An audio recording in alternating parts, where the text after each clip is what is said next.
El amanecer en Sabine Hollow no trae alivio, solo una luz gris y húmeda que se filtra a través del velo de niebla. 3 hombres emergen del borde del pantano, figuras rotas cubiertas de un lodo oscuro y pegajoso que parece una segunda piel. No caminan, se arrastran, apoyándose unos en otros como si el simple acto de mantenerse en pie fuera una batalla perdida. Sus rifles, antes símbolos de su poder, cuelgan inútiles de sus hombros, pesados como anclas.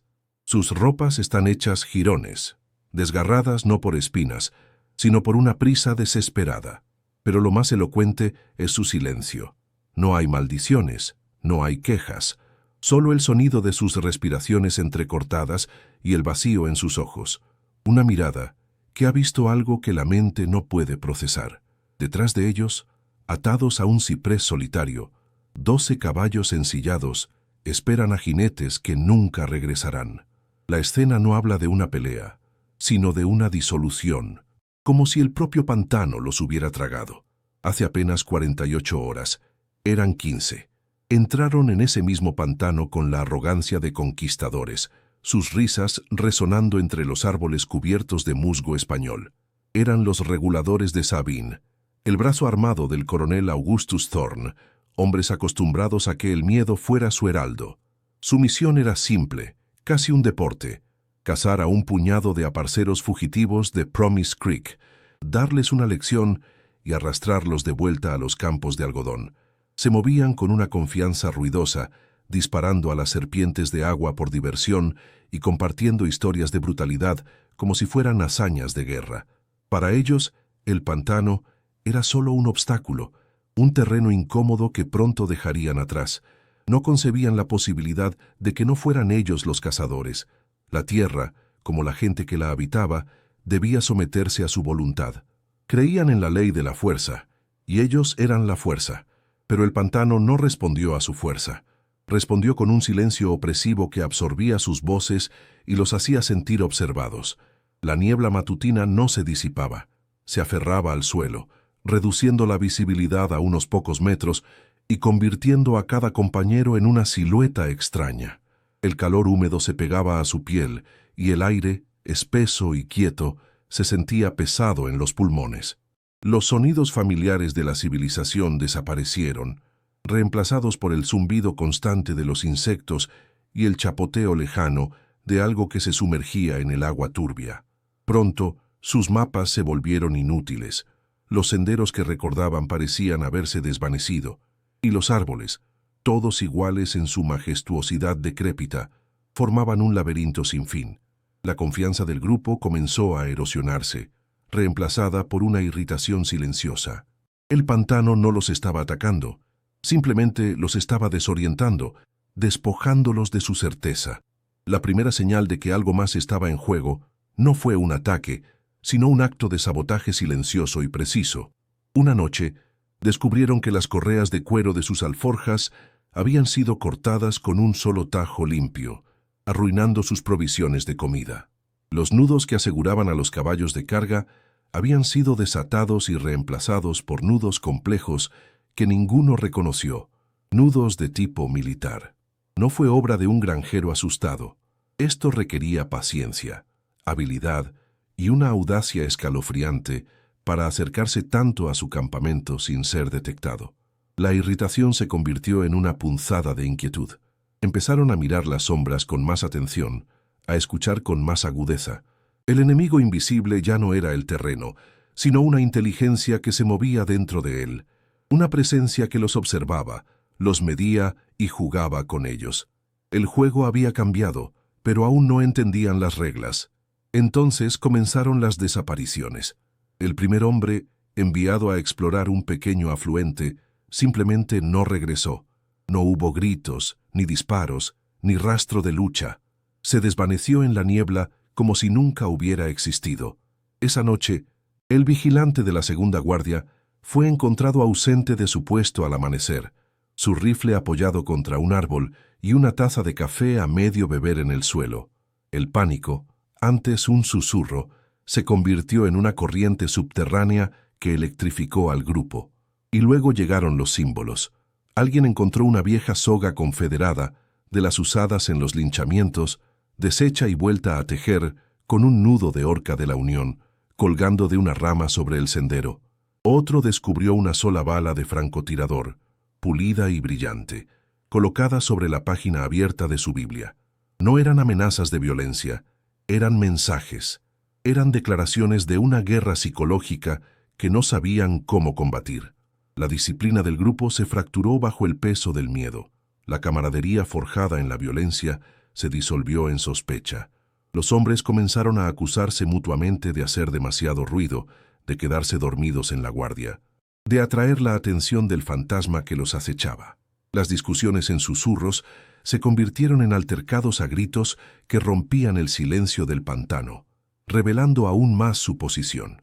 El líder del destacamento, un exsargento confederado llamado Beckett, luchaba por mantener el control, pero su autoridad se desvanecía con cada hora que pasaba.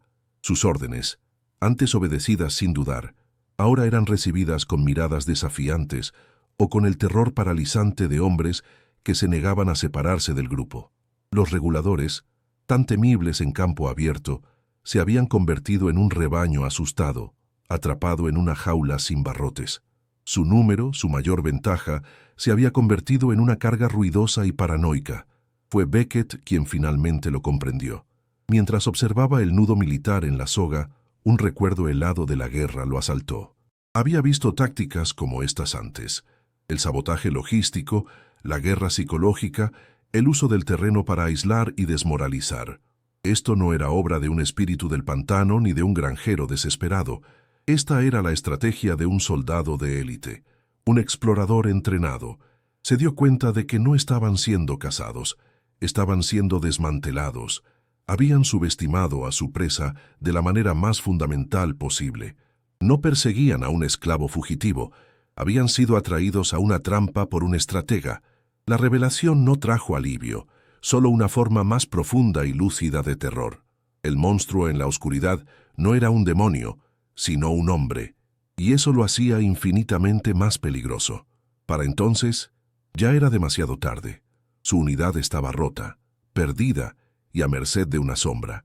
A 500 metros de distancia, oculto en el hueco de un ciprés milenario, Paisaya observaba a los últimos hombres de Beckett tropezar en su retirada. Su rostro no mostraba ni triunfo ni ira, solo un cansancio profundo, una tristeza que parecía tallada en sus facciones. Sus manos, callosas por el trabajo con la madera y el metal, descansaban sobre el cañón de un viejo rifle Sharps. Eran las manos de un carpintero, no las de un asesino. Se movía con la economía de un hombre que conoce el precio de cada movimiento, de cada sonido.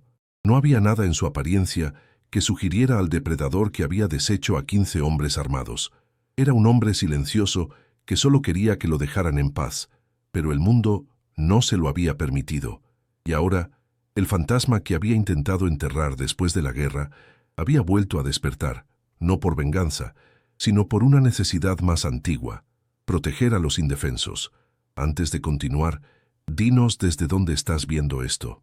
Y si esta historia ya te ha atrapado, considera suscribirte. La de mañana no será más fácil. El sol en Sabine Hollow no se levantaba, se filtraba.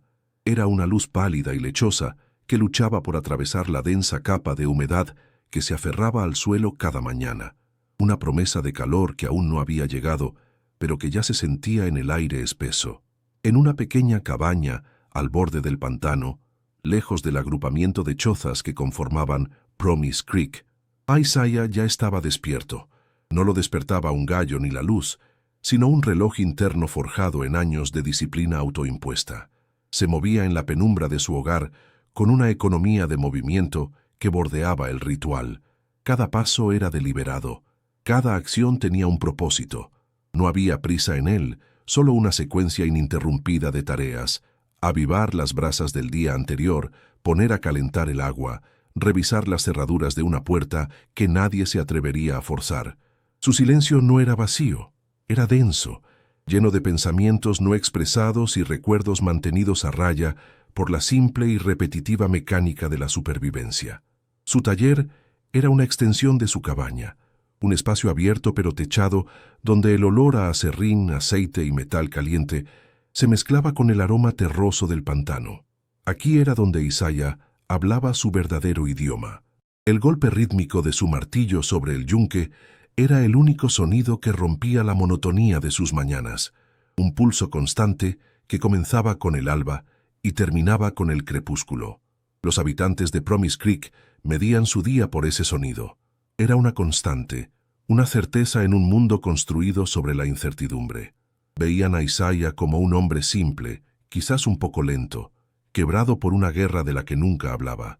Respetaban sus manos, capaces de enderezar una reja de arado o forjar una bisagra más fuerte que la original, pero mantenían la distancia. Su quietud era desconcertante, su tristeza una presencia casi física que envolvía su figura alta y delgada como una segunda piel, haciéndolo parecer más viejo de lo que sus casi 40 años sugerían. La vida en Promise Creek se regía por un delicado y frágil equilibrio. Era una comunidad de libertos construida sobre la esperanza y el miedo. Un precario punto de apoyo en el borde del mundo del coronel Thorne.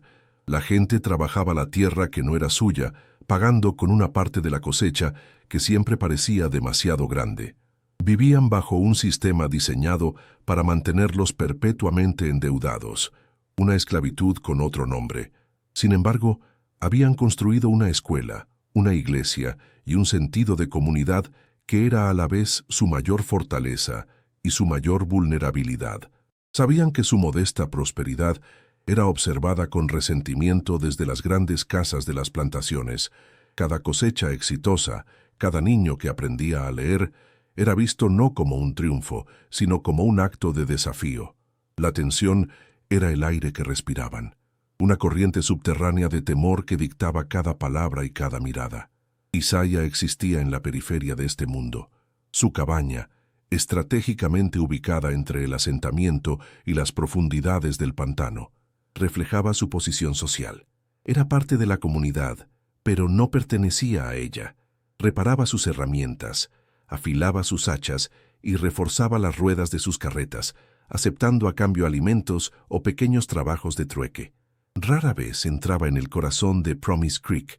Cuando lo hacía, su presencia generaba una mezcla de respeto y aprensión. Los niños lo observaban desde lejos, intrigados por el hombre silencioso que se movía como una sombra.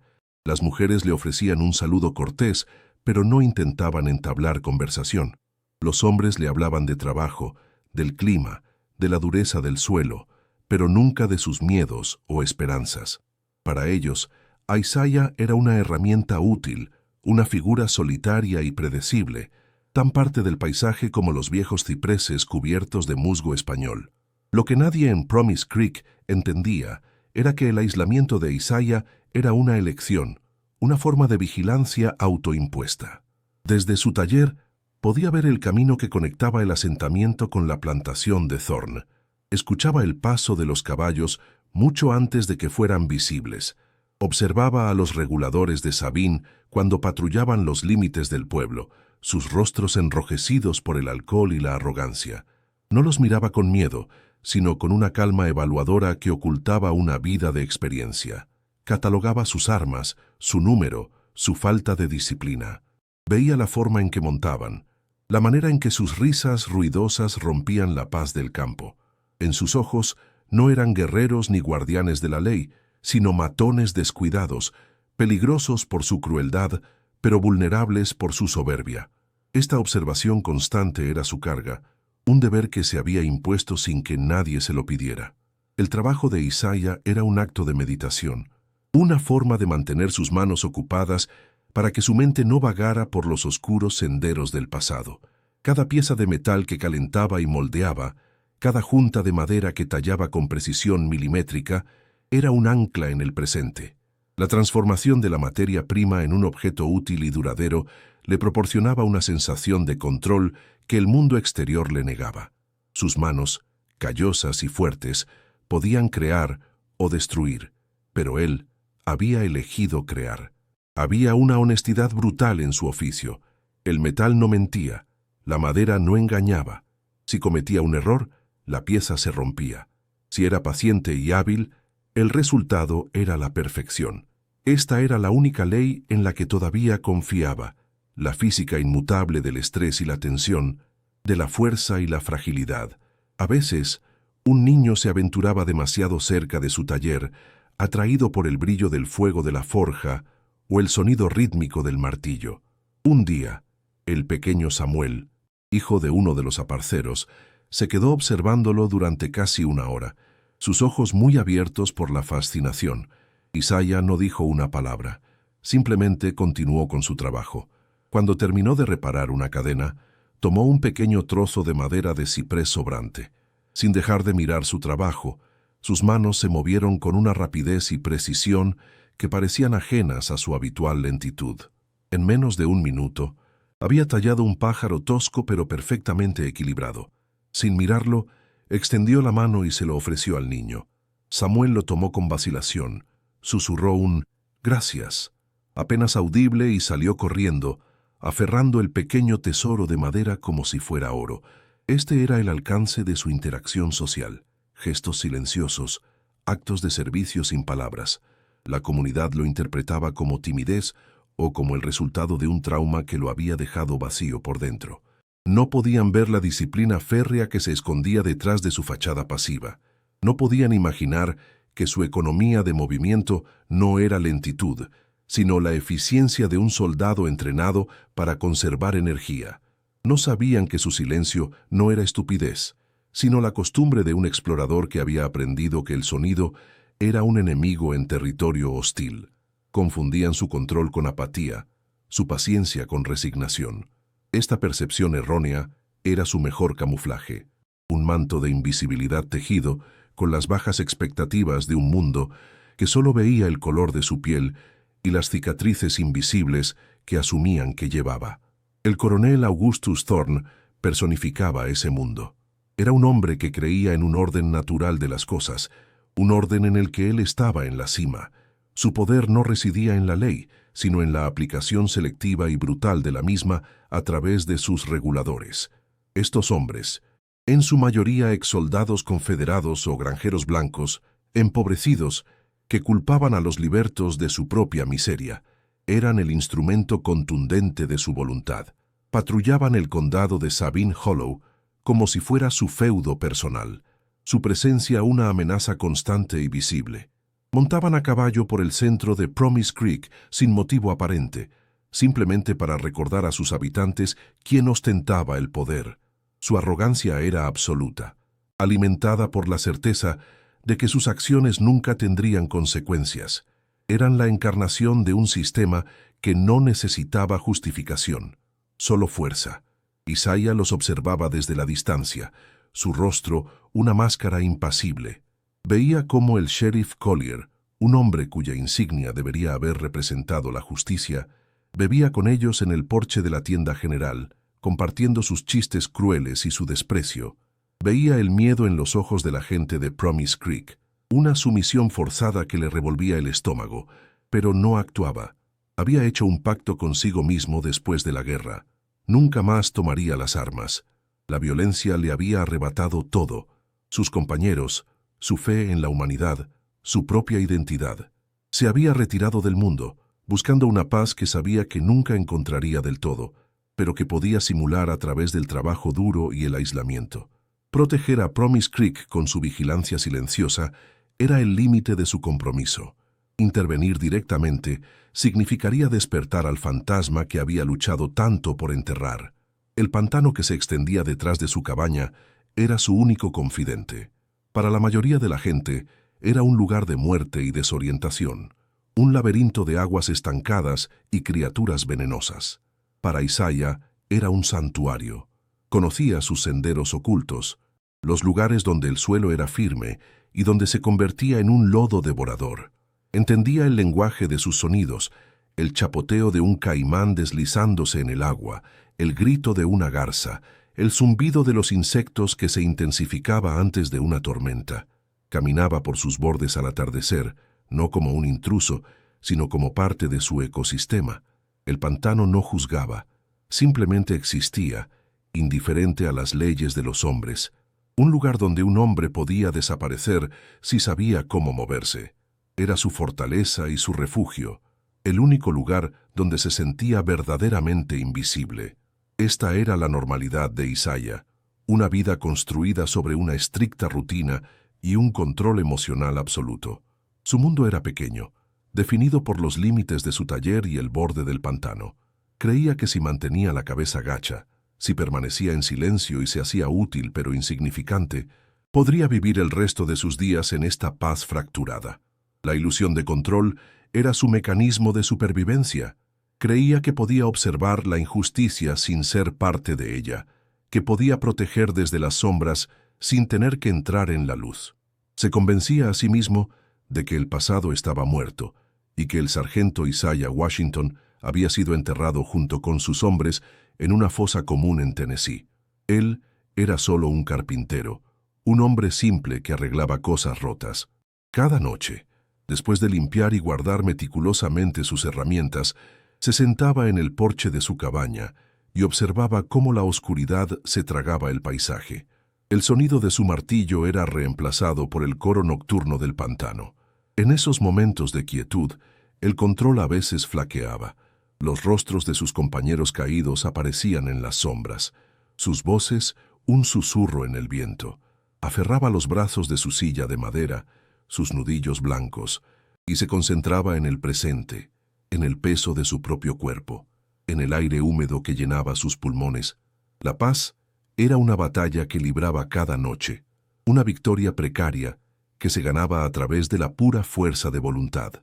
No sabía que el mundo exterior, el mundo del coronel Thorne, ya había tomado una decisión que haría añicos su frágil santuario. La prosperidad de Promise Creek, por modesta que fuera, se había convertido en una afrenta intolerable para el coronel. La escuela comunitaria, donde los niños aprendían a leer y escribir, era una chispa de independencia que amenazaba con convertirse en un incendio. Un pueblo de libertos que se sostenía a sí mismo, que no dependía por completo de la deuda de la aparcería, era un ejemplo peligroso para el resto del condado. Thorne y su consorcio de terratenientes veían esta autonomía no como un progreso, sino como una insurrección silenciosa. Decidieron que había que dar una lección, una demostración de poder tan brutal que apagaría cualquier idea de desafío en la región durante una generación. El objetivo no era el beneficio económico, sino la reafirmación de un orden social basado en el terror. Isaiah, ajeno a las deliberaciones que se llevaban a cabo en los salones de las plantaciones, seguía el ritmo de sus días. Arregló la rueda de una carreta para un granjero, aceptando un saco de batatas como pago. Escuchó el rumor lejano de los servicios religiosos del domingo en Promise Creek, un sonido de esperanza que le parecía ajeno. Pasó una tarde afilando las hojas de varias hoces, su piedra de afilar moviéndose con un silbido constante y suave. El mundo seguía girando según sus reglas predecibles. El calor era opresivo, el trabajo era duro y el silencio era su compañero constante.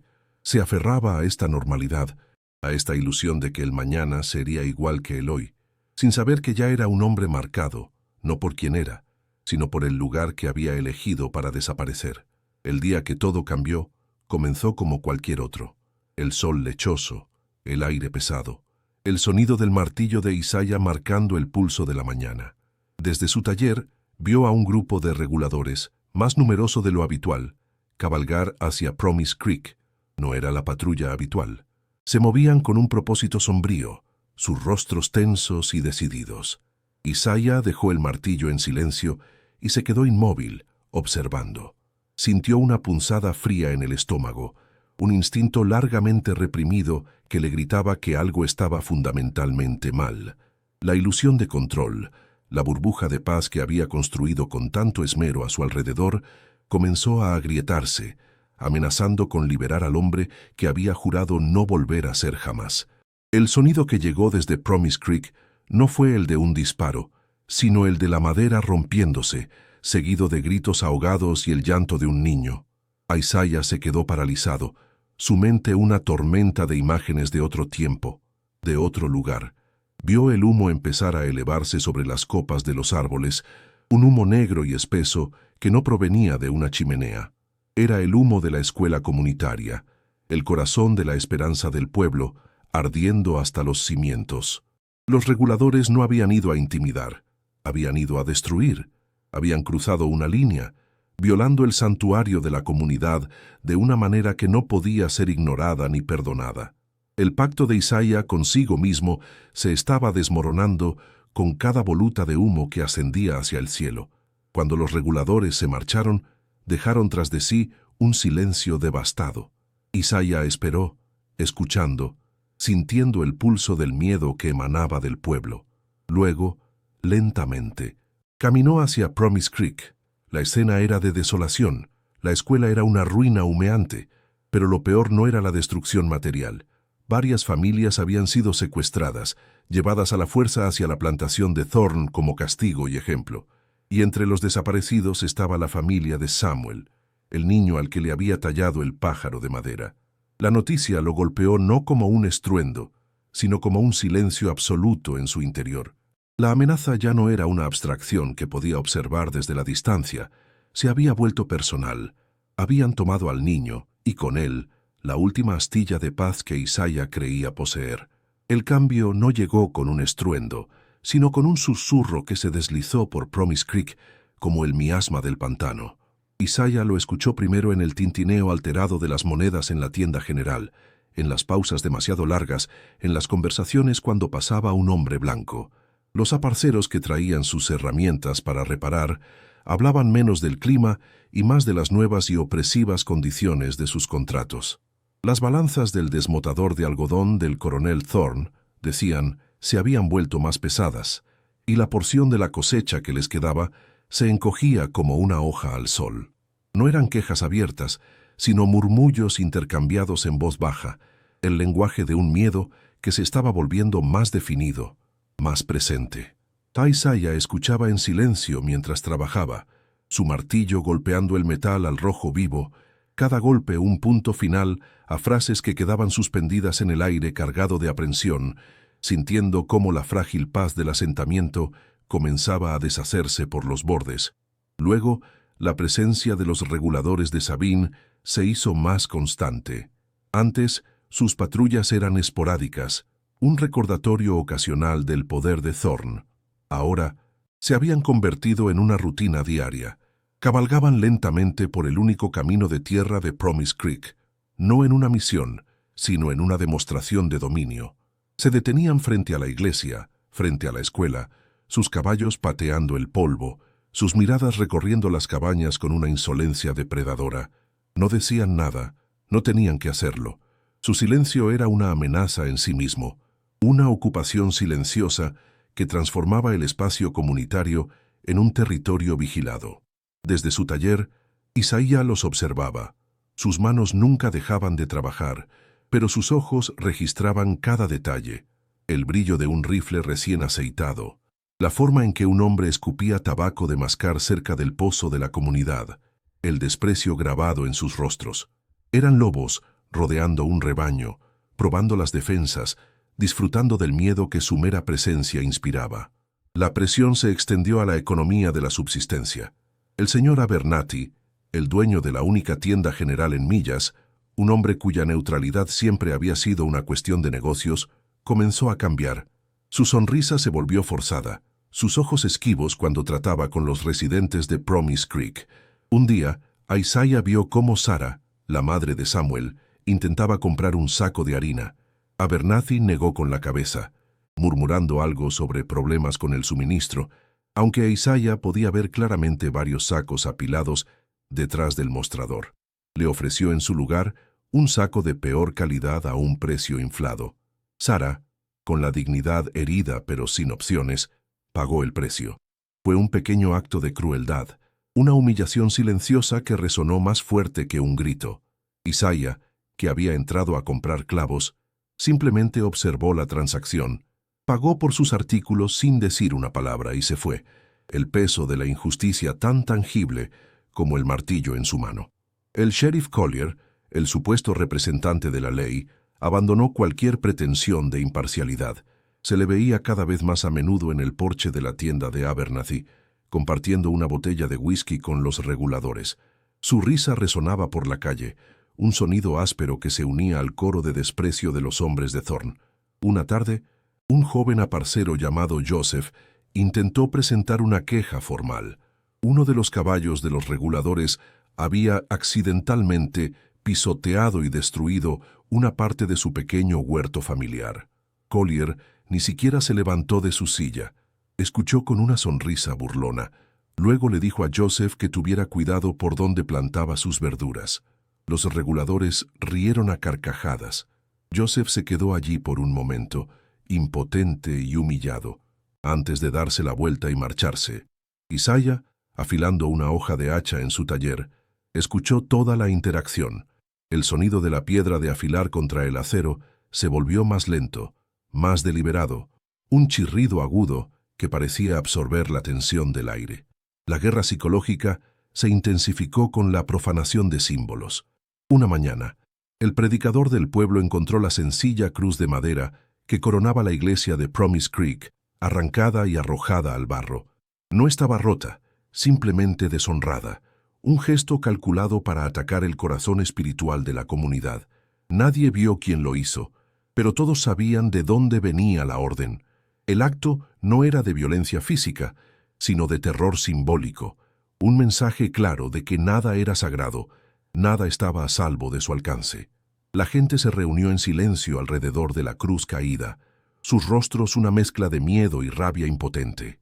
Isaiah se acercó, observando la escena desde la distancia. Vio la marca de una bota en el barro junto a la cruz, una huella profunda y ancha, idéntica a las que dejaban los reguladores. No dijo nada, simplemente recogió la cruz, la limpió con sus propias manos y la volvió a colocar en su lugar, su silencio más elocuente que cualquier sermón. El siguiente objetivo fue la educación. La escuela comunitaria, construida con la madera y el sudor de cada familia en Promise Creek, era su mayor orgullo. Era la prueba tangible de su creencia en un futuro mejor, un futuro donde sus hijos no estarían atados a la tierra por el analfabetismo. Los reguladores comenzaron a acosar a la maestra, una joven valiente de Nueva Orleans. La seguían a casa, susurrando insultos apenas audibles. Un día, encontraron la pizarra de la escuela rota en dos, con una frase obscena escrita con tiza en los fragmentos. El miedo comenzó a filtrarse en las aulas. Los padres dudaban en enviar a sus hijos, temiendo por su seguridad. La asistencia disminuyó. A Isaiah, que a menudo veía a los niños corriendo y riendo en el patio de la escuela durante sus descansos, ahora solo veía un silencio inquietante. El sonido de la risa de los niños estaba siendo reemplazado por el sonido de las botas de los reguladores en el camino de tierra. La amenaza se acercó un paso más a Isaiah, volviéndose personal de una manera que no pudo ignorar. Una tarde, vio a Samuel, el niño del pájaro de madera, jugando cerca del borde del bosque. Dos reguladores a caballo se detuvieron cerca. No le hablaron, pero uno de ellos sacó su revólver, lo hizo girar ociosamente en su dedo y apuntó a un nido de pájaros en un árbol justo encima de la cabeza del niño. Disparó. El nido explotó en una lluvia de ramitas y plumas. Samuel gritó y corrió hacia su casa, aterrorizado. Los reguladores se rieron y siguieron su camino. Isaiah, que había estado observando desde la sombra de su taller, sintió una oleada de frío helado recorrer su cuerpo. Sus manos se cerraron en puños tan apretados que sus nudillos se pusieron blancos. No había sido un ataque directo contra el niño, pero la intención era inconfundible. Una demostración de poder casual y cruel, un recordatorio de que la vida, incluso la de un niño, era insignificante para ellos. El comportamiento de los animales del pantano también cambió, un barómetro sensible a la creciente tensión. Las garzas se volvieron más asustadizas, despegando con graznidos de alarma mucho antes de que él se acercara. Las ranas dejaban de croar abruptamente cuando los reguladores patrullaban cerca del borde del agua. El propio pantano parecía contener la respiración. Isaiah, que conocía los ritmos de este lugar como los de su propio corazón, notó estas sutiles perturbaciones.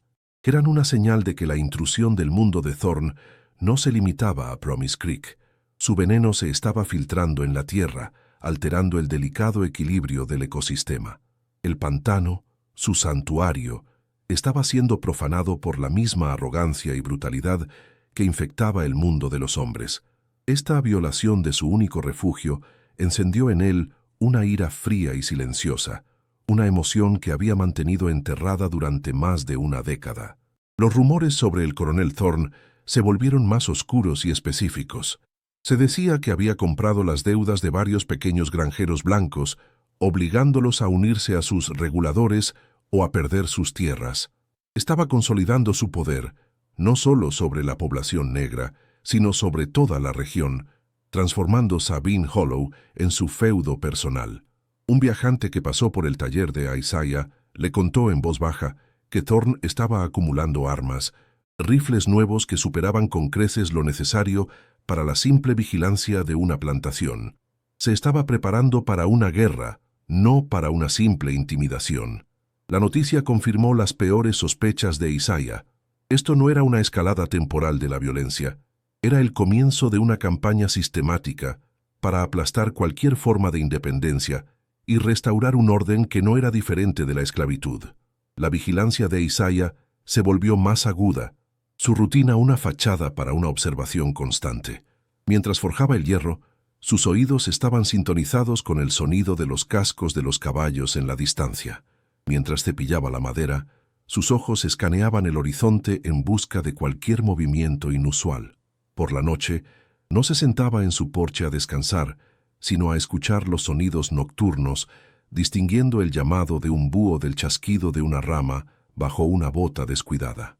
Su aislamiento autoimpuesto se transformó de un mecanismo de defensa en un puesto de avanzada. Estaba recopilando información de forma instintiva, evaluando la fuerza, los hábitos y las debilidades del enemigo.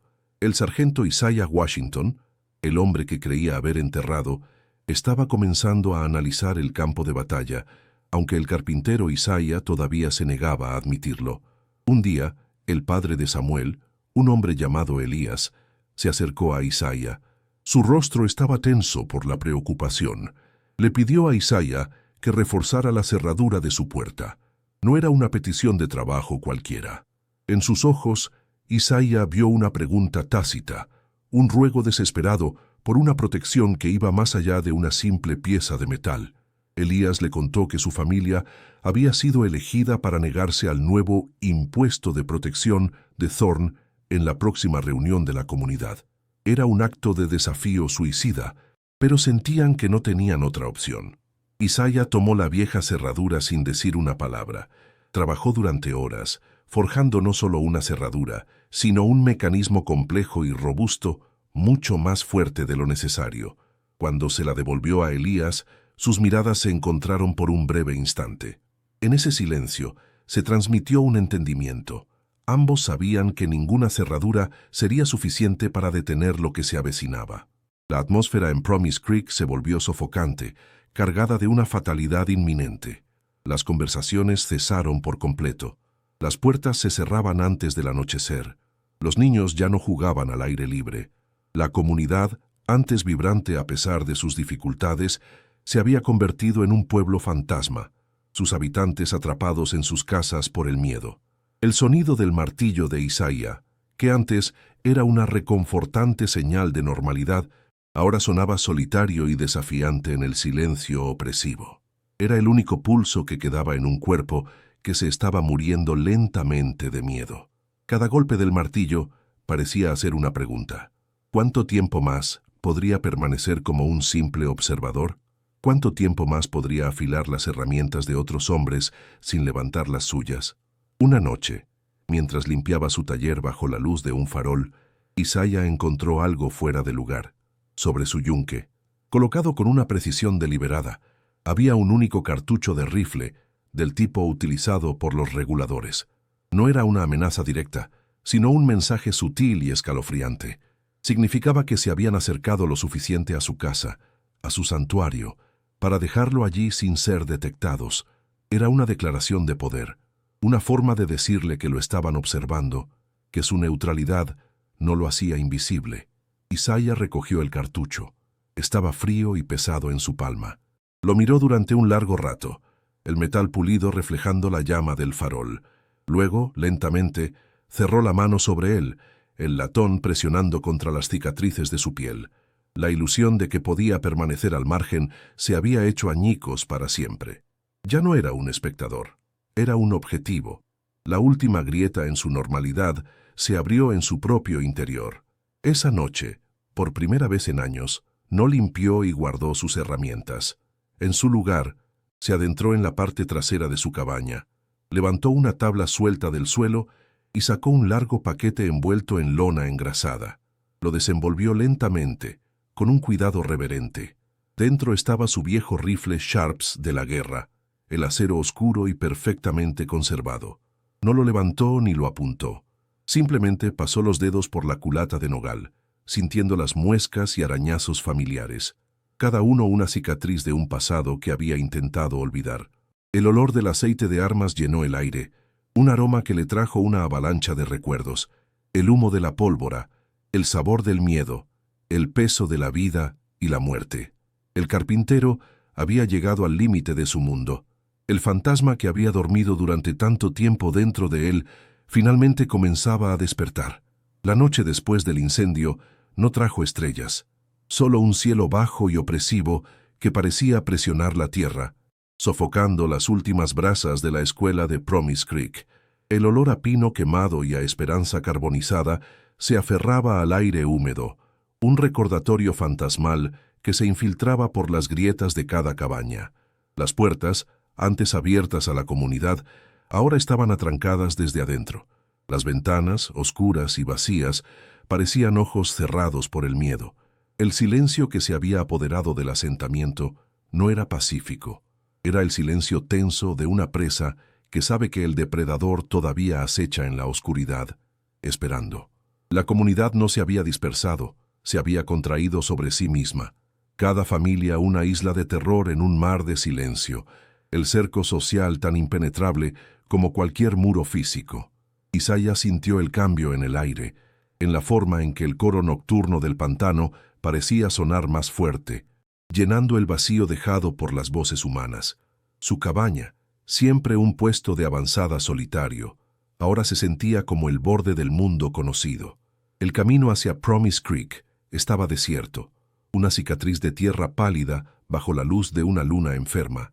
Sabía que dentro de esas casas la gente no dormía.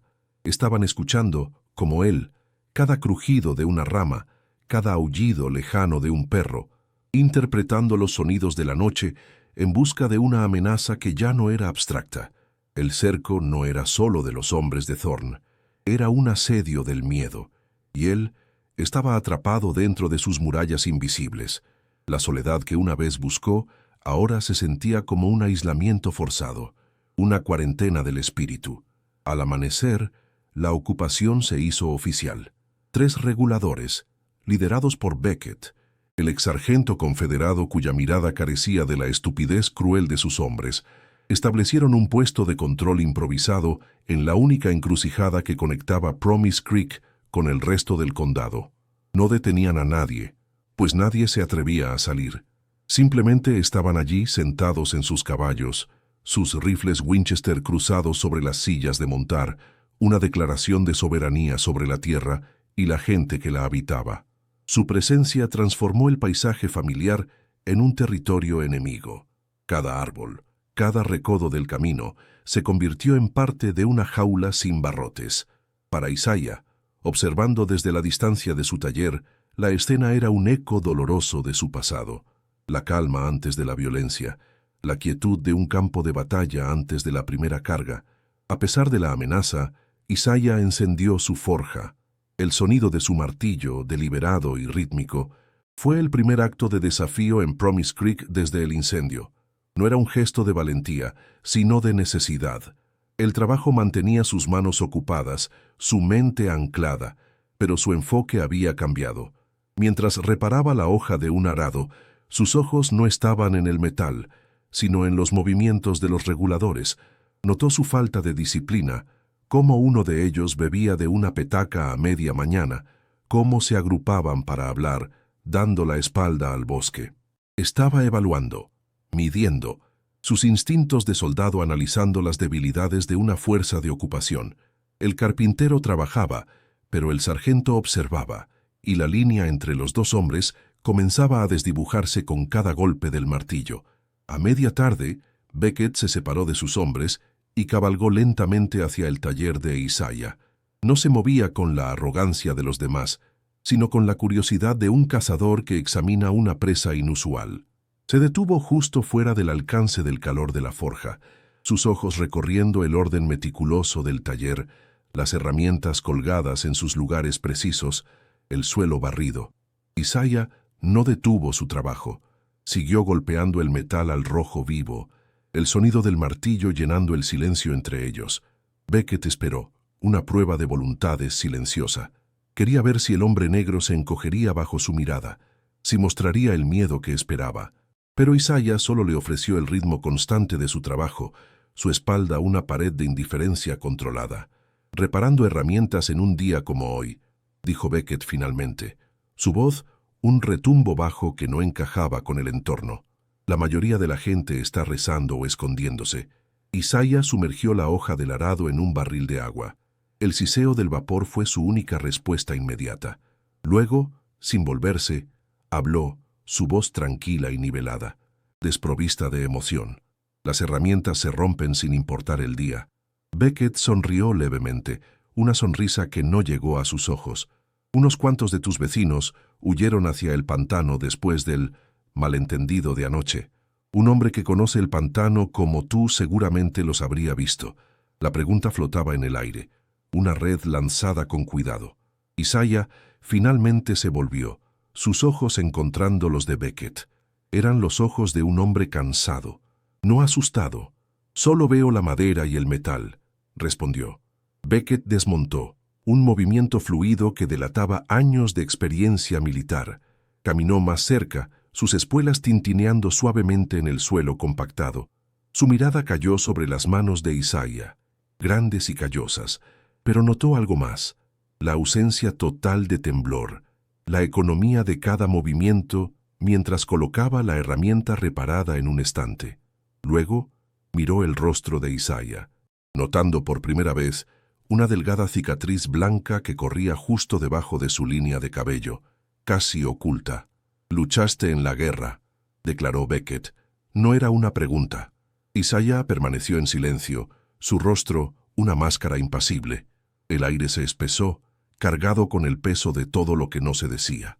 El carpintero solitario de repente parecía algo más, algo que no encajaba en la narrativa simple de un liberto quebrado. «Hay una cierta quietud en los hombres que han visto lo peor», continuó Beckett, sus ojos entrecerrados, estudiando a Isaiah como a un mapa. «No se asustan fácilmente, pero tampoco olvidan». Se detuvo, esperando una reacción, una negación, cualquier cosa. Pero Isaiah solo lo miró, su silencio una forma de armadura más fuerte que el acero. La percepción de Beckett comenzó a cambiar. Este hombre no era una víctima pasiva. Había una profundidad en su quietud, una disciplina en su postura que le resultaba vagamente familiar, inquietante. Frustrado por la falta de respuesta, Beckett se dio la vuelta. «Si ves algo, el coronel Thorne es un hombre generoso con sus amigos». Montó su caballo y se fue, pero mientras se alejaba, una duda persistente se había instalado en su mente.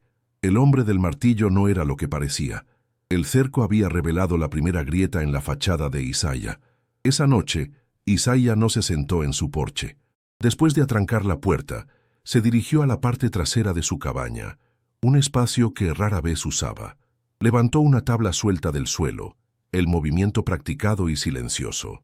De la oscuridad de abajo, sacó el largo bulto envuelto en lona engrasada. Lo colocó sobre su mesa de trabajo, la única superficie limpia de aserrín. La habitación estaba iluminada solo por una única lámpara de queroseno, su luz dorada creando largas sombras danzantes. Desenvolvió la lona con una lentitud ceremonial, revelando el acero oscuro y la madera de nogal de su rifle Sharps. El arma no parecía un objeto antiguo, sino una herramienta perfectamente mantenida. El metal brillando con una fina capa de aceite protector, un testamento de un cuidado constante y secreto. No lo admiró como un trofeo. Inmediatamente comenzó a desmontarlo. Sus manos, que durante el día habían manejado el pesado martillo de la forja, ahora se movían con la precisión de un cirujano. Cada tornillo se aflojaba con la presión exacta, cada pieza se deslizaba fuera de su lugar con una familiaridad inquietante. el bloque de la recámara, el percutor, el largo y pesado cañón. Colocó cada componente sobre un paño limpio en el mismo orden en que los había desmontado, una secuencia memorizada a través de incontables repeticiones en campamentos militares de un pasado lejano. No había vacilación en sus movimientos. Esto no era un recuerdo, era un músculo que nunca se había atrofiado. El carpintero se había desvanecido por completo, reemplazado por el sargento que realizaba un ritual tan arraigado como la respiración. Mientras limpiaba el interior del cañón con una varilla y un trozo de tela, el olor acre del disolvente llenó la pequeña habitación. El aroma actuó como una llave, abriendo una puerta en su mente que había mantenido cerrada durante más de una década. No vio una escena completa, sino fragmentos de un recuerdo sensorial, el sabor metálico del miedo en su boca, el estruendo ensordecedor de un centenar de rifles disparando al unísono, el humo azul de la pólvora negra quemándose tan espeso que ahogaba, el grito agudo de un hombre a su lado. Apretó la mandíbula, sus nudillos blancos alrededor de la varilla de limpieza, y empujó el recuerdo hacia abajo, de vuelta a la oscuridad de donde vino. Pero el fantasma había sido despertado. El cerco exterior había provocado la ruptura de su cerco interior. Con la misma precisión metódica, comenzó a reensamblar el rifle. Cada pieza encajaba en su lugar con un clic suave y satisfactorio. El sonido del metal bien mecanizado deslizándose contra el metal era el único ruido en la cabaña. Era un lenguaje que entendía mejor que las palabras. Hablaba de fiabilidad, de propósito, de una física brutalmente honesta de causa y efecto. Cuando la última pieza estuvo en su lugar, sostuvo el rifle, sintiendo su peso familiar en sus manos. No era el peso de la madera y el acero, sino el peso de una promesa rota y una responsabilidad no deseada. El arma no era un instrumento de venganza, sino una herramienta de protección, la única que podía enfrentar la tormenta que se avecinaba. El sargento Isaiah Washington, la sombra que sus hermanos de armas creían muerto, había vuelto a tomar su puesto. El día siguiente trajo una nueva escalada. Un edicto del coronel Thorne, clavado en la puerta de la tienda de Abernathy, declaraba un toque de queda desde el atardecer hasta el amanecer para todos los residentes de Promise Creek. Cualquier persona encontrada fuera de su casa sería arrestada por insurrección. Además, los reguladores llevarían a cabo registros aleatorios en las casas en busca de los fugitivos. El cerco físico se estaba cerrando, transformando el asentamiento en una prisión al aire libre. La ley, o la versión de Thorne de ella, ahora justificaba la invasión de sus hogares, la última línea de defensa de su dignidad. La comunidad contuvo la respiración colectivamente, esperando el golpe inevitable, sabiendo que la noche traería a los lobos a sus puertas. Isaiah leyó la orden desde lejos, sus ojos captando las letras en negrita desde el umbral de su taller. No sintió sorpresa, solo una sombría resignación. Era la progresión lógica de la tiranía. La intimidación había fracasado, por lo que ahora venía la fuerza bruta. Pasó el resto de la tarde no trabajando, sino preparándose. Cortó tiras de tela para silenciar el tintineo de cualquier metal suelto. Estudió las líneas de visión desde su cabaña hacia el pantano y el camino. Colocó sus herramientas no para el trabajo, sino como posibles obstáculos. Sus movimientos eran tranquilos, eficientes, los de un hombre que se prepara para un asedio que ha previsto. No estaba fortificando un lugar para esconderse, estaba preparando un campo de batalla, invirtiendo la dinámica del poder dentro de su propio dominio. Al caer el crepúsculo, la atmósfera se volvió depredadora. El sol se hundió, arrastrando consigo la última pizca de seguridad. Las lámparas no se encendieron en Promise Creek. La oscuridad era un manto que la gente esperaba que los ocultara, pero Isaiah sabía que la oscuridad también ofrecía cobertura a los cazadores. Apagó su propia lámpara, sumiendo su cabaña en una penumbra profunda, solo rota por los finos rayos de la luna que se filtraban por las grietas de las paredes. Se sentó no en una silla, sino en el suelo, en una esquina sombreada de la habitación principal, su espalda contra la pared, el rifle Sharps descansando sobre sus rodillas. No estaba esperando como una víctima, estaba esperando como un centinela. No tuvo que esperar mucho. El sonido de 3 caballos acercándose rompió el silencio, sus cascos amortiguados por el polvo del camino. Se detuvieron frente a su cabaña.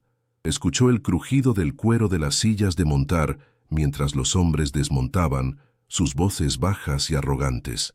«Este es el último», dijo una voz que reconoció como la de Beckett, el carpintero silencioso. «Veamos qué secretos guarda».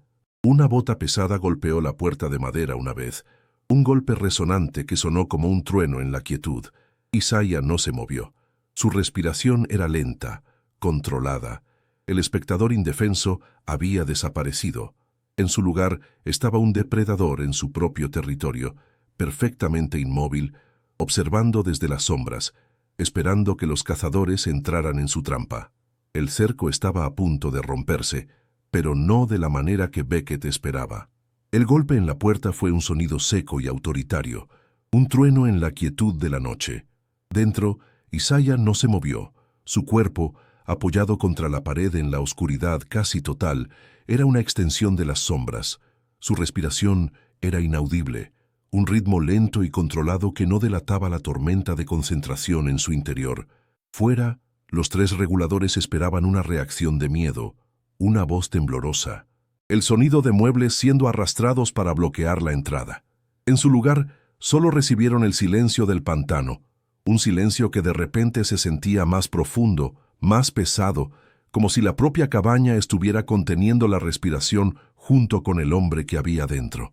Beckett, el líder, frunció el ceño. La ausencia de miedo era más desconcertante que cualquier desafío abierto. Era un vacío en la ecuación que no sabía cómo calcular, una variable inesperada en una operación que se suponía simple y brutalmente predecible. La caza había comenzado, pero la presa se negaba a actuar como tal. «Abre la puerta, carpintero», gritó uno de los hombres, su voz sonando forzada y demasiado alta en la quietud. «Tenemos una orden del sheriff Collier para registrar la propiedad». La mentira era tan burda como innecesaria. No necesitaban una justificación legal. Su poder residía en la fuerza de sus armas y en el color de su piel. El grito fue un acto de agresión diseñado para intimidar, para romper la extraña calma que emanaba de la cabaña. Isaiah permaneció inmóvil. Escuchó el crujido del cuero mientras los hombres se movían con impaciencia, el tintineo metálico de sus espuelas, el resoplido nervioso de uno de los caballos. Analizaba los sonidos, construyendo un mapa mental de sus posiciones. Dos a la derecha de la puerta, Beckett ligeramente detrás de ellos. No estaban preparados para una resistencia real. Estaban allí para aterrorizar a un hombre que creían solo y desarmado. Su exceso de confianza era su mayor vulnerabilidad, un punto ciego tan grande como el pantano mismo. Frustrado por el silencio, el hombre que había gritado pateó la puerta. La madera de ciprés, curada y reforzada por el propio Isaiah, vibró, pero no cedió. El sonido del impacto resonó en la noche, una declaración de violencia que quedó sin respuesta. Dentro, Isaiah levantó lentamente el rifle Sharps, su movimiento fluido y silencioso, como el de un depredador que se prepara para atacar. No apuntó a la puerta. Su mente estaba trabajando en una geometría diferente, una de ángulos y trayectorias que los hombres de fuera no podían concebir. Había pasado años observando cómo la luz de la luna se filtraba a través de las delgadas grietas entre los tablones de su cabaña. Conocía cada rendija, cada imperfección. La cabaña no era una fortaleza para mantenerlos fuera. Era una trampa diseñada para permitirle ver sin ser visto, para controlar el campo de batalla desde su epicentro. Beckett finalmente perdió la paciencia. «Derribadla», ordenó, su voz teñida de una irritación que delataba su creciente inquietud. Los dos hombres se prepararon, usando sus hombros como arietes. En ese instante, justo antes de que golpearan, Isaiah actuó. No disparó a la puerta. Apuntó a un punto específico en la pared lateral de la cabaña, un lugar que correspondía exactamente con la posición de la lámpara de queroseno que los reguladores habían dejado encendida en su pequeño campamento improvisado a unos 30 metros de distancia. El disparo del Sharps no fue un estruendo, sino un profundo y resonante boom que pareció hacer vibrar el aire mismo. La bala de calibre .50 atravesó la delgada pared de madera como si fuera papel y cruzó la oscuridad de la noche con una trayectoria perfectamente calculada. Un instante después, el campamento de los reguladores se sumió en la oscuridad total cuando la bala destrozó la lámpara, extinguiendo su única fuente de luz. El efecto fue inmediato y devastador. Los dos hombres que se lanzaban contra la puerta tropezaron y cayeron en la oscuridad repentina, sus ojos momentáneamente cegados por la imagen residual de la llama. El silencio que siguió al disparo fue más aterrador que el ruido. No hubo un segundo disparo, ni un grito de desafío desde la cabaña. Solo la oscuridad y el eco moribundo del trueno del rifle. Beckett se había arrojado instintivamente al suelo, su entrenamiento militar superando su sorpresa. Pero sus hombres estaban en pánico. Se levantaron torpemente, desenfundando sus revólveres y apuntando a las sombras, a la cabaña, a los árboles, a cualquier cosa que se moviera. ¿De dónde vino eso?, siseó uno de ellos, su voz aguda por el miedo. No podían entenderlo. El disparo había sonado como si viniera de dentro de la cabaña, pero la lógica les decía que nadie se dispararía a sí mismo a través de una pared. Isaiah ya no estaba en su posición original. En la fracción de segundo que siguió al disparo, se había movido, deslizándose por el suelo de la cabaña como una sombra, hacia una pequeña ventana trasera que daba directamente al pantano. No había escapado, simplemente había cambiado su posición, utilizando la desorientación que había creado para desaparecer de donde esperaban que estuviera. Desde su nuevo punto de vista, podía ver sus siluetas recortadas contra el cielo ligeramente más pálido del horizonte. Eran objetivos perfectos, confundidos y expuestos, pero no disparó de nuevo. Matarlos no era el objetivo. El objetivo era desmantelarlos, despojarlos de su confianza, hacerles entender que habían entrado en un mundo donde sus reglas no se aplicaban, donde su poder era una ilusión. La oscuridad y el silencio eran sus armas más efectivas. Beckett, con la mente acelerada, comenzó a procesar la situación. El disparo no había sido aleatorio, había sido preciso, deliberado. Apagar su única luz no era un acto de pánico, era una táctica. Se dio cuenta de que el hombre dentro de la cabaña no estaba atrapado, estaba controlando la situación. «¡Retirada! ¡Vuelvan a los caballos!», gritó, su voz un susurro ronco y urgente. Pero sus hombres estaban paralizados por el miedo, sus mentes incapaces de aceptar la inversión de poder que acababa de ocurrir. Seguían esperando un ataque frontal, una lluvia de balas desde la cabaña. No podían comprender que el ataque ya había sucedido, y había sido un ataque a sus nervios, a su percepción de la realidad. El carpintero silencioso se había convertido en un fantasma, una presencia invisible que podía golpearlos desde cualquier lugar y en cualquier momento. Mientras los dos reguladores dudaban, un nuevo sonido rompió el silencio. No era un disparo, sino el silbido agudo y rápido de una flecha, seguido de un ruido sordo. Uno de los caballos, el de Beckett, relinchó de dolor y se desplomó. Una flecha de caza toscamente hecha, pero mortalmente efectiva sobresaliendo de su flanco. La flecha no había venido de la cabaña, sino del borde del pantano, desde la dirección opuesta. La amenaza ya no estaba contenida en un solo lugar. Ahora venía de todas partes. Isaiah, desde la ventana trasera, observó cómo el pánico de los hombres se convertía en terror absoluto. Había pasado la tarde anterior fabricando un arco simple y varias flechas, no como armas primarias, sino como herramientas de distracción y guerra psicológica. Ahora, la oscuridad no solo ocultaba a su enemigo, sino que parecía estar viva, llena de múltiples atacantes. Los dos hombres finalmente rompieron su parálisis. No corrieron hacia los caballos restantes, sino que se dispersaron en direcciones opuestas, huyendo a ciegas hacia la oscuridad del bosque, tropezando con raíces y maleza. Su disciplina, ya frágil, se había desintegrado por completo. Ya no eran una unidad de combate, eran dos individuos aterrorizados corriendo por sus vidas. Beckett, solo y expuesto cerca de la cabaña, maldijo en voz baja. Vio a sus hombres desaparecer entre los árboles y supo que su destacamento estaba roto. El fantasma del pantano los había deshecho sin disparar un solo tiro contra ellos. Se levantó lentamente, con las manos en alto en un gesto universal de rendición, aunque no había nadie a quien rendirse. ¡Salga!, gritó a la cabaña silenciosa. ¡Hablemos! Pero su única respuesta fue el zumbido de los insectos y el sonido de sus propios latidos acelerados en sus oídos. Dentro de la cabaña, Isaiah no respondió. Observó a Beckett durante un largo momento, evaluando al hombre. Vio la frustración y el miedo en su postura, pero también un residuo de disciplina militar. Beckett no era como los demás. Era más peligroso porque era más inteligente. Isaiah se deslizó fuera de la ventana trasera y se fundió con las sombras del pantano, su rifle en la mano. No se estaba retirando. Estaba reposicionándose, ampliando el campo de batalla, arrastrando a sus enemigos más profundamente en su dominio.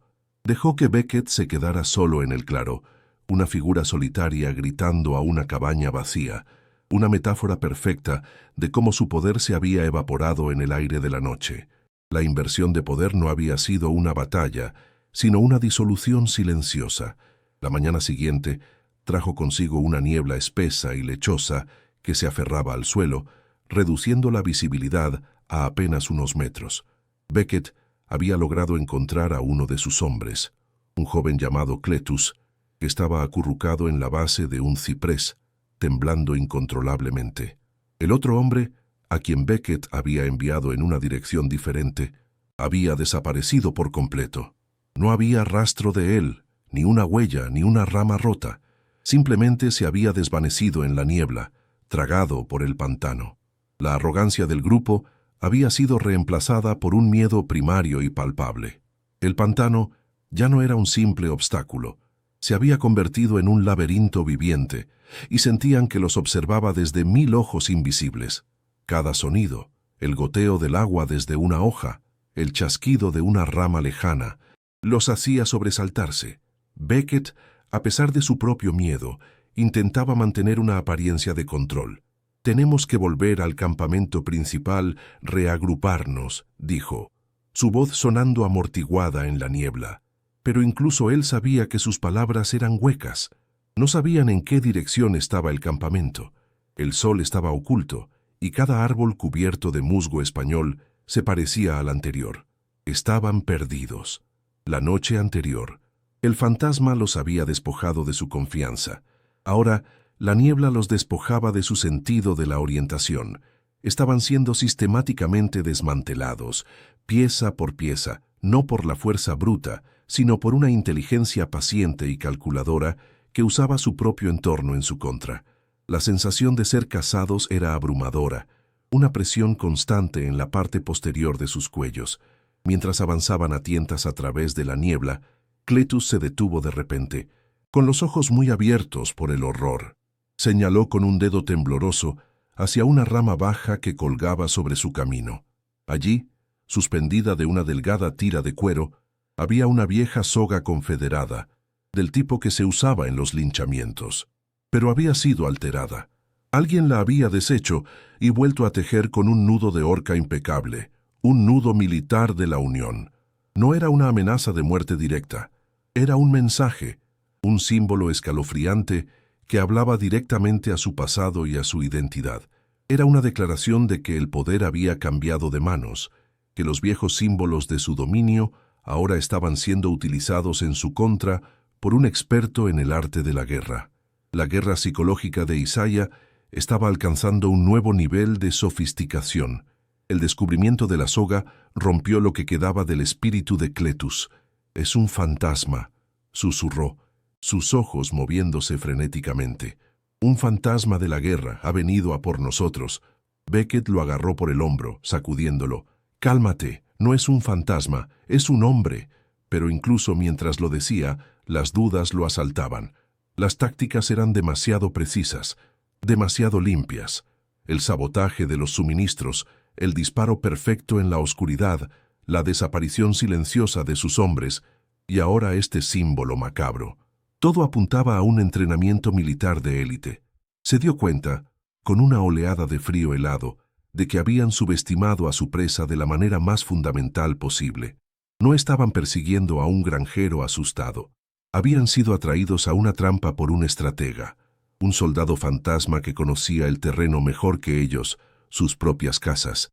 Más tarde ese día, La tensión se volvió insoportable. Se detuvieron a descansar cerca de un pequeño arroyo, el agua oscura y lenta. Beckett intentaba leer su Biblia, buscando algún consuelo en sus páginas. Cuando la abrió, una sola bala de francotirador, pulida hasta brillar como un espejo, cayó de entre las páginas y aterrizó en el barro con un suave chapoteo. Se quedó mirando la bala, su mente en blanco por la conmoción.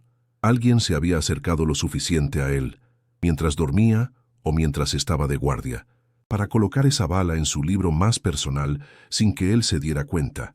La audacia del acto era inconcebible. No era una amenaza, era una declaración de omnipotencia. El mensaje era claro. Podría haberte matado en cualquier momento. Tu vida está en mis manos. El último vestigio de control de Beckett se hizo añicos. La paranoia se apoderó del pequeño grupo restante. Empezaron a verse como amenazas potenciales. Beckett miraba a Cletus con sospecha, preguntándose si el miedo lo había vuelto loco, si él era el que los estaba saboteando. Cletus, a su vez, evitaba la mirada de Beckett, convencido de que su líder los había llevado a una trampa mortal. La comunicación entre ellos se redujo a gruñidos y miradas furtivas. La unidad que había entrado en el pantano con risas y camaradería se había disuelto en un par de extraños aterrorizados, unidos solo por su deseo de sobrevivir. Isaiah no necesitaba atacarlos directamente. Estaban haciendo su trabajo por él, derrotándose a sí mismos desde adentro, su miedo un veneno más potente que cualquier bala. A 500 metros de distancia, oculto en la densa vegetación de la orilla opuesta del arroyo, Isaiah observaba a través de la mira de su rifle Sharps. Vio la bala caer de la Biblia de Beckett, vio la expresión de horror en el rostro del hombre, vio cómo la confianza del exsargento confederado se desmoronaba como la tierra seca. Su rostro no mostraba ni triunfo ni satisfacción, solo un cansancio profundo, una tristeza que parecía tallada en la madera de la culata del rifle contra la que apoyaba la mejilla. Cada movimiento que hacía, cada táctica que empleaba, era un eco de un pasado que había intentado enterrar. Estaba ganando la batalla, pero cada victoria lo arrastraba más profundamente de vuelta al fantasma que había jurado no volver a ser. La inversión de poder estaba casi completa, pero el costo para su propia alma era incalculable. Al anochecer de ese segundo día, solo quedaban 3 hombres del destacamento original de 15, incluido Beckett. Se habían reagrupado por pura casualidad, tropezando unos con otros en la niebla como almas perdidas. Estaban sucios, hambrientos y al borde del colapso mental. Ya no hablaban. El silencio entre ellos era tan opresivo como el silencio del pantano que los rodeaba. Habían abandonado la mayor parte de su equipo. Sus rifles pesaban como plomo en sus hombros cansados. Ya no eran cazadores, ni siquiera eran soldados. Eran simplemente supervivientes, despojados de todo excepto de su miedo. Beckett finalmente lo entendió por completo. No estaban siendo cazados, estaban siendo desmantelados, deconstruidos, su humanidad erosionada por un enemigo que nunca veían, cuya presencia solo se sentía en sus mentes fracturadas. La trampa no era el pantano, era su propia arrogancia. Y ahora estaban pagando el precio. El amanecer del tercer día rompió la niebla, revelando a 3 figuras harapientas que tropezaban para salir del borde del pantano. Eran Beckett y los 2 únicos supervivientes de su destacamento. No eran hombres, sino espectros de sí mismos. Sus ojos vacíos reflejaban el horror de las últimas 48 horas. Se movían con la lentitud de los heridos de muerte, aunque ninguno tenía una sola herida física. El coronel Thorne los observó desde el porche de su plantación, su rostro una máscara de incredulidad que lentamente se transformaba en una furia glacial. La visión de sus reguladores, la encarnación de su poder, reducidos a cáscaras temblorosas, no era solo una derrota militar, era una humillación personal y profunda. Habían sido desmantelados no por un ejército, sino por una sombra, y esa sombra había puesto en ridículo el fundamento mismo de su autoridad. El miedo de sus hombres era un insulto que no podía tolerar, una afrenta que exigía una retribución desproporcionada y final. Thorne no perdió tiempo en interrogatorios. El balbuceo incoherente de los supervivientes sobre fantasmas y nudos militares solo alimentaba su rabia. Para él, la explicación era simple. Un solo hombre, un liberto que se había negado a doblegarse, había desafiado su voluntad. El problema no era el pantano ni ninguna táctica sobrenatural. El problema era que la semilla de la resistencia que él había intentado aplastar en Promise Creek había encontrado un campeón inesperado. Despreció la debilidad de sus hombres y decidió que la tarea requería su propia mano. Reunió a los 10 reguladores que quedaban en la plantación, hombres cuya lealtad estaba asegurada por la deuda y el odio. No les dio un discurso inspirador, sino una orden simple y brutal. «Y cabalgaremos hasta Promise Creek», dijo, su voz tranquila y llena de veneno. «Y quemaremos cada tabla, cada cosecha y cada esperanza hasta que no quede más que ceniza. Encontraremos a este hombre y haremos de él un ejemplo que se recordará durante un siglo». La noticia del avance de Thorn se movió más rápido que sus caballos. Un joven de Promise Creek, que había estado vigilando el camino principal, corrió descalzo a través de los campos, su aliento en jirones, hasta la cabaña de Isaiah. Trajo la advertencia no como un informe, sino como un ruego desesperado. «Vienen por ti», jadeó el niño. «Vienen a quemarlo todo». Isaiah escuchó sin cambiar de expresión, su rostro una calma inquietante en medio del pánico del niño. Le dio al joven un trago de agua y le dijo que volviera con su familia y se escondiera. No había sorpresa en sus ojos, solo la sombría aceptación de una conclusión inevitable. Había intentado llevar a cabo una guerra de sombras, desmoralizar y desarmar sin un derramamiento de sangre masivo. Pero Thorn, en su arrogancia, se negaba a ser desmantelado. Estaba trayendo la guerra a campo abierto, obligando a Isaiah a un enfrentamiento que había pasado más de una década tratando de evitar. Isaiah no se preparó para una batalla, se preparó para una cirugía. No fortificó su cabaña ni buscó una posición defensiva. En su lugar, se movió con un propósito tranquilo por los bordes de Promise Creek, el asentamiento ahora completamente silencioso y aparentemente abandonado. No estaba colocando trampas para matar, sino para controlar el movimiento. Usó cuerda para crear obstáculos sutiles en los senderos de acceso, apenas visibles en la hierba alta, diseñados para hacer tropezar a los caballos y romper la carga de una caballería. Colocó montones de hojas secas y trapos empapados en aceite de trementina en puntos estratégicos, no como armas incendiarias, sino como generadores de humo para oscurecer la visión y crear confusión. Cada acción era deliberada, parte de un plan más amplio para despojar a Thorn de sus ventajas, su número, su movilidad y su confianza. Estaba transformando el familiar terreno de Promise Creek en un tablero de ajedrez donde él controlaba todas las piezas. Cuando Thorn y sus 10 jinetes llegaron a las afueras de Promise Creek, fueron recibidos por un silencio antinatural. Las cabañas estaban vacías, las puertas cerradas, las ventanas oscuras. No había señales de vida, ni el ladrido de un perro ni el llanto de un niño. Thorn sonrió con desprecio, interpretando el silencio como miedo y abandono. «Han huido como las ratas que son», se burló ante sus hombres, su confianza restaurada por la aparente victoria. Dio la orden de avanzar lentamente, saboreando el momento. Iban a realizar un acto de destrucción total, una purga que reafirmaría su dominio absoluto sobre Sabine Hollow.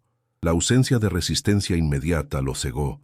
Su arrogancia le impidió ver que no estaba entrando en un pueblo fantasma, sino en una trampa meticulosamente preparada, un escenario diseñado para explotar su propia previsibilidad y su sed de una demostración teatral de poder. Mientras sus hombres comenzaban a esparcirse, listos para prender fuego a la primera cabaña, una espesa columna de humo negro comenzó a elevarse detrás de ellos. No provenía del pueblo, sino de su propia retaguardia. Isaiah, moviéndose a través de un arroyo cubierto de maleza, había utilizado un largo palo con una antorcha improvisada para prender fuego a uno de los carros de suministros de Thorn, el que contenía la munición extra y el queroseno. El fuego se extendió rápidamente, provocando pequeñas explosiones de cartuchos que sonaban como disparos. El caos fue instantáneo. La mitad de los hombres de Thorn se dieron la vuelta instintivamente para salvar sus suministros, rompiendo su formación y dividiendo su fuerza. La atención del coronel, antes centrada en la destrucción de Promise Creek, ahora estaba fracturada, su plan desbaratado por un simple acto de sabotaje logístico. La trampa se había cerrado. En medio de la confusión, una figura solitaria emergió de la estructura carbonizada de la escuela, el mismo edificio cuya destrucción había iniciado todo el conflicto. Era Isaiah. No llevaba su rifle de forma agresiva, sino que lo sostenía a su lado, con el cañón apuntando al suelo. Se detuvo en el centro del claro, una presencia tranquila y desafiante en medio del humo y los gritos de los hombres de Thorn. No se escondía, no buscaba una emboscada. Su aparición fue una invitación directa, un desafío personal al hombre que se creía un rey. Estaba atrayendo la rabia de Thorn hacia sí mismo, convirtiéndose en el pararrayos de toda la violencia y el odio, para alejarlo de las familias inocentes que se escondían en el bosque cercano. Era un acto de sacrificio calculado, el movimiento final de una partida de ajedrez que se había jugado en su mente mucho antes de que Thorn llegara. Thorn, con el rostro enrojecido por la furia ante el descaro de aquel hombre, espoleó a su caballo y galopó hacia Isaiah, desenfundando su revólver. «¡Tú!», rugió, su voz quebrada por la rabia. «Tú eres el que está detrás de todo esto. ¿Quién demonios eres?». Se detuvo a unos 10 metros de distancia, su caballo piafando nerviosamente, el revólver apuntando directamente al pecho de Isaiah. Sus hombres restantes, viendo a su líder enfrentarse al enemigo, dudaron, ya atrapados entre el fuego de su retaguardia y el enfrentamiento de su frente. Isaiah no levantó su rifle, simplemente se quedó allí, su mirada fija en Thorn, su silencio una respuesta más poderosa que cualquier palabra. En ese momento, despojó a Thorn de su audiencia, reduciendo el conflicto a lo que siempre había sido, una lucha entre la voluntad de un hombre por oprimir y la de otro por ser libre. «Un fantasma», dijo Isaiah finalmente, su voz tranquila pero resonando con un peso que parecía hacer vibrar el aire. No lo dijo como una amenaza, sino como una simple declaración de hechos. Luego añadió una sola frase, un detalle tan específico y olvidado que solo un hombre que hubiera estado allí podría saberlo. «Recuerdo el barro en Shiloh, coronel. Recuerdo el color de la bandera que sus hombres ondearon cuando masacraron al 3, el regimiento de artillería pesada después de que se rindieran, Mo». La mención específica de la unidad y el lugar, un crimen de guerra confederado poco conocido pero brutal, golpeó a Thorn como una bala física. Su rostro palideció. Miró más allá del carpintero y vio, por primera vez, la postura de un sargento, la mirada de un soldado de élite. Vio al fantasma de una guerra que creía haber ganado, un espectro que había vuelto para cobrar una deuda no de venganza, sino de justicia. La revelación rompió algo dentro de Thorn. Su mundo, construido sobre una jerarquía racial y una historia reescrita de honor confederado, se hizo añicos ante la verdad encarnada en el hombre que tenía delante. La rabia, despojada de su justificación, se convirtió en un odio puro y animal. Amartilló el revólver. Pero Isaiah no estaba esperando un duelo de pistoleros. En el instante en que el pulgar de Thorn movió el martillo, Isaiah ya no estaba allí. Se dejó caer hacia atrás, no al suelo, sino a través de una sección debilitada del suelo de la escuela quemada, un agujero que él mismo había preparado. Desapareció de la vista justo cuando Thorn disparaba, la bala pasando inofensivamente por el aire donde había estado un segundo antes. Un instante después, el profundo boom del rifle Sharps resonó, no desde el agujero, sino desde una de las ventanas ennegrecidas del edificio. El disparo fue de una precisión quirúrgica. La pesada bala no alcanzó a Thorn en el pecho ni en la cabeza. Le destrozó el hombro con el que sostenía el arma, rompiendo el hueso y lanzándolo de su caballo con una fuerza brutal. Aterrizó pesadamente en el polvo, su revólver cayendo lejos de su alcance. Su grito de dolor y sorpresa ahogado por la conmoción. Sus hombres se quedaron helados, testigos de la caída de su líder. No había sido una pelea, ni un duelo. Había sido una ejecución táctica, un desmantelamiento de su poder en un solo movimiento calculado. La invencibilidad del coronel Augustus Thorn se había evaporado en un instante, reemplazada por la imagen de un hombre herido y patético revolcándose en la tierra. La violencia había sido breve, impersonal y devastadoramente efectiva, Un acto funcional desprovisto de cualquier pasión o crueldad. Isaiah salió de la escuela en ruinas, su rifle de nuevo a su lado, el cañón todavía humeando ligeramente. Caminó lentamente hacia el lugar donde yacía Thorn, no para rematarlo, sino simplemente para observarlo. Su rostro no mostraba triunfo, ni satisfacción, ni alivio, solo un cansancio abrumador, una tristeza que parecía haber envejecido su rostro 10 años en un solo día.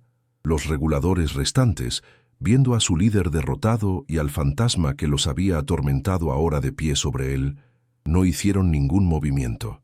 Su voluntad de luchar, que se basaba enteramente en la autoridad de Thorn, se había desintegrado. Lentamente, uno por uno, bajaron sus armas y comenzaron a retroceder, dejando a su coronel caído en el polvo.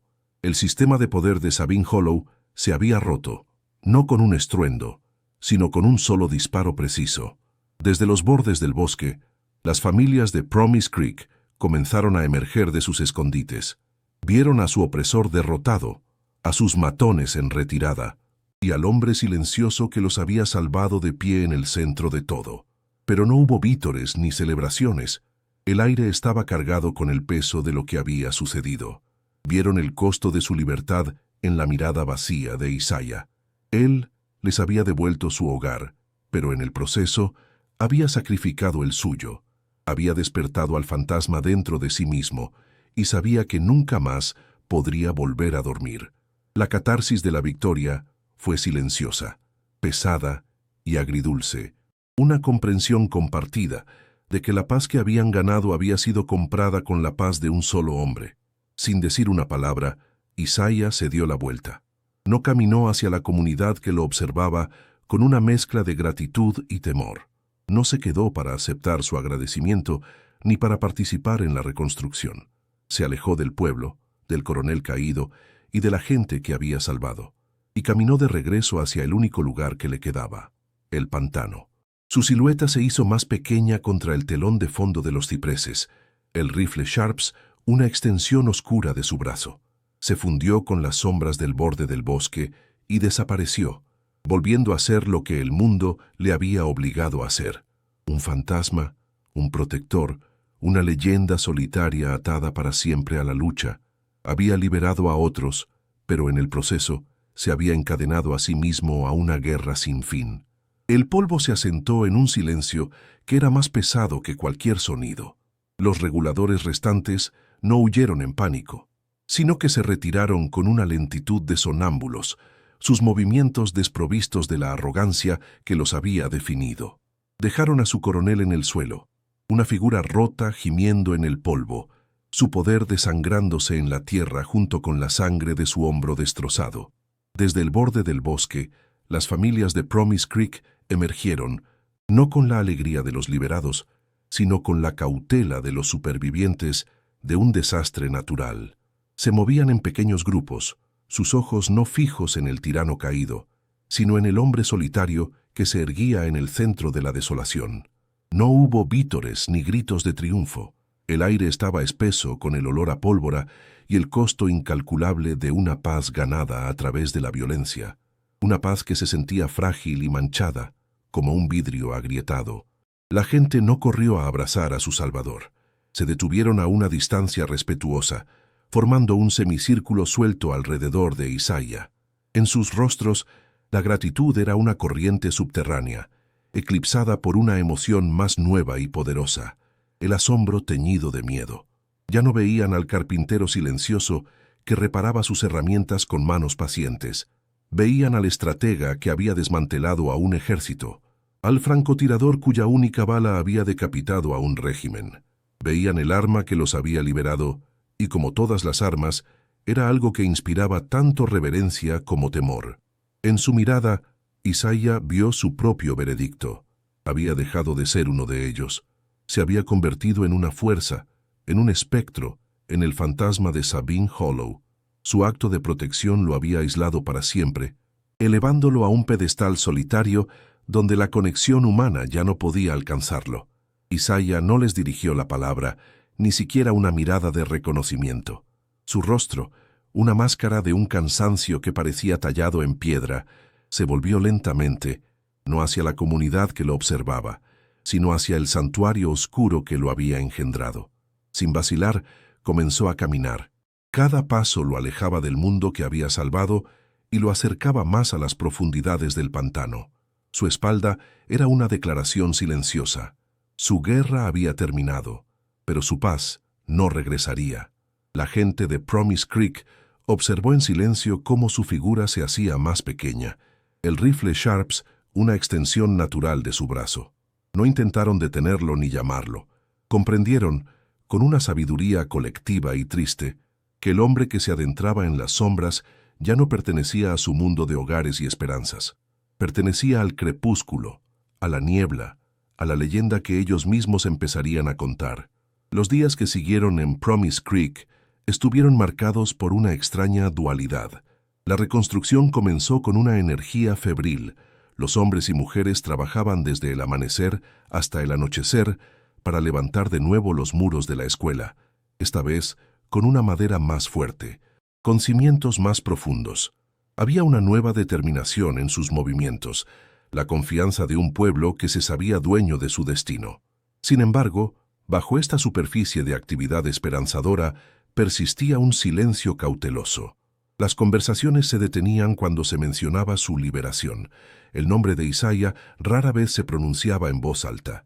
Se convirtió en un susurro, en una historia contada a los niños junto al fuego, la historia de un fantasma justo que emergía del pantano para proteger a los suyos.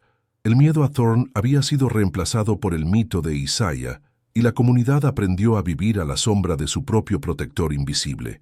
La leyenda no se detuvo en los límites de Promise Creek. Se extendió como el musgo español, de plantación en plantación, llevada por los vientos del cambio. La historia del fantasma de Sabine Hollow, el hombre que desmanteló a 15 reguladores sin recibir un rasguño y derribó al coronel Thorn con un solo disparo, se convirtió en un evangelio de resistencia. Los terratenientes de los condados vecinos comenzaron a mirar a sus aparceros con una nueva incertidumbre, viendo en cada rostro silencioso la posibilidad de un desafío oculto. Pronto, pequeñas corrientes de personas, familias enteras, que habían roto sus contratos de aparcería, comenzaron a llegar a Promise Creek, buscando refugio en el lugar que se había convertido en un símbolo de libertad. La victoria de Isaiah no había sido un final, sino un comienzo, encendiendo pequeños fuegos de rebelión que el viejo orden ya no podía extinguir tan fácilmente.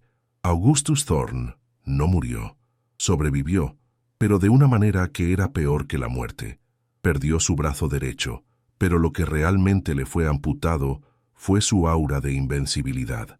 Se convirtió en un recluso en su propia mansión, un hombre lisiado atormentado por el recuerdo de su humillación. Sus reguladores restantes, sin un líder fuerte que los guiara y aterrorizados por la leyenda del pantano, se dispersaron, volviendo a ser los granjeros empobrecidos y resentidos que siempre habían sido. El consorcio de terratenientes se fracturó, cada hombre preocupado ahora por la seguridad de su propia tierra. El sistema de opresión no fue destruido, pero quedó herido de muerte, debilitado desde adentro por el miedo y la desconfianza que Isaiah había sembrado. Thorn, el rey caído, pasaría el resto de sus días mirando hacia el pantano, viendo en cada sombra la figura del hombre que lo había despojado de todo. La gente de Promise Creek desarrolló un nuevo ritual. Cada pocos días, alguien dejaba una ofrenda en el borde del pantano, cerca de donde solía estar la cabaña de Isaiah. A veces era una cesta de verduras frescas, otras un trozo de pan de maíz recién horneado o incluso una herramienta afilada. No esperaban una respuesta ni una aparición. Era un acto de fe silenciosa, un tributo a la sombra que sabían que los vigilaba. Habían deificado a su libertador, transformando al hombre de carne y hueso en un espíritu guardián. Esta veneración, aunque nacida de la gratitud, completó la tragedia de Isaiah. Lo despojaron de su humanidad, convirtiéndolo en el símbolo que necesitaba que fuera, sin comprender que, al hacerlo, le negaban la única cosa por la que él podría haber luchado, la simple oportunidad de volver a ser un hombre entre ellos. En las profundidades del pantano, Isaiah vivía no como un hombre, sino como una extensión del propio entorno. Su rutina ya no era la del carpintero, sino la del soldado perpetuo. Pasaba sus días manteniendo su arma, explorando senderos, observando los caminos de acceso al territorio que ahora consideraba su dominio. El silencio que antes había sido su consuelo, ahora era un recordatorio constante de su aislamiento. Comía de las ofrendas que encontraba en el borde del bosque, un vínculo fantasmal con un mundo al que ya no podía regresar. La paz que había buscado al desaparecer después de la guerra se había revelado como una ilusión. Había escapado de los fantasmas de su pasado solo para convertirse en uno, condenado a una vigilia eterna, un centinela solitario en una guerra que solo existía en la memoria de los hombres y en el acero frío de su rifle. Una tarde, mientras seguía el rastro de un ciervo, encontró algo semienterrado en el barro cerca de las ruinas de la escuela. Se agachó y lo recogió con cuidado. Era el pequeño pájaro de madera que le había tallado a Samuel. La madera estaba manchada y descolorida por la intemperie, pero la forma del pájaro seguía siendo inconfundible. Lo sostuvo en la palma de su mano, una mano callosa por el martillo y la culata de un rifle. El pequeño objeto se sentía extrañamente pesado, un artefacto de una vida que ya no era suya. Representaba una conexión, un momento de simple bondad humana que ahora parecía pertenecer a otro hombre, a otro tiempo. No había lugar para tallar pájaros en la vida del fantasma. Lentamente, cerró los dedos sobre la pequeña figura de madera y por un instante, el soldado sintió el dolor sordo del carpintero que había perdido. La lucha, como el agua del pantano, siempre encuentra su camino. Una mañana, una figura solitaria apareció en el borde del territorio de Isaiah. No era un enemigo, sino un hombre negro, un aparcero de un condado a 2 días de viaje al este. Se detuvo y esperó, sabiendo que estaba siendo observado. Habló al silencio del bosque, su voz tensa pero decidida. Contó una historia familiar de opresión, de un terrateniente aún más cruel que Thorn, de familias esclavizadas por deudas impagables. No pidió ayuda directamente. Simplemente dijo: «Hemos oído hablar de un fantasma en este pantano, un fantasma que no permite que se rompan las cadenas». La petición colgaba en el aire, una nueva carga, una nueva responsabilidad. La victoria de Isaiah no le había ganado el descanso, solo había ampliado el campo de batalla. Isaiah observó al hombre desde la cobertura de un denso matorral, su rifle descansando en sus brazos. Escuchó cada palabra, y en ellas escuchó el eco de su propio pasado, el ciclo interminable de violencia y resistencia. El rostro del mensajero estaba lleno de un miedo desesperado, pero también de una chispa de esperanza, una esperanza que él mismo había encendido y de la que ahora era prisionero. No sintió ira ni obligación, solo sintió el peso aplastante de la inevitabilidad. Podía darle la espalda, hundirse más en el pantano y dejar que el mundo se consumiera en su propio fuego. Podía intentar, una vez más, enterrar al soldado, pero el pájaro de madera todavía estaba en su bolsillo, un recordatorio de que la inocencia, una vez amenazada, exigía un protector.